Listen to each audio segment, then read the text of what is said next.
Hello guys! Wanna know about my secret for whitening skin? So this is it.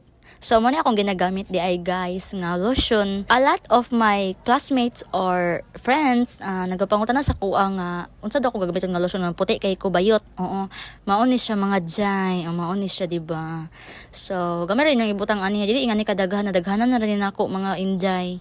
So dili ra man pud siya mas-set. Basta tarong na gyud ninyo spread no. Tarong na gyud ninyo plain para mag-set gid iyahang lotion. So ingana ra na siya guys no. Daghan ra kay nig bayot, mura na kag white lady ani nganing kaputi no. Berlain sa kita tanawon ani. So ato ra gid ni tarongon og spread no. Buy one take one di ay ni siya guys nga sa skin never. Yes.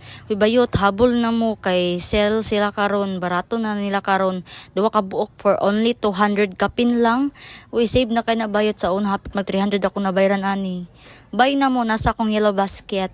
Pwede din siya sa face guys and all over the body no. Naa din siya inayasin na may this is water light body brightening sunscreen lotion, 'di ba? Sunscreen so makaputi pa siya. So makaprotect pa sa imuhang skin kung magpatibulad ka sa init, 'di ba? So kung naay sunscreen sa nahong, napoy sunscreen sa lawas. Yes. Mag-video ko next nga mag-apply ko ani sa akong face kay before tong pag niyo na akong palit ani, nagbutang ko sa akong face pero wa may nitabo sa akong nahong. So mao ni siya guys, check out na.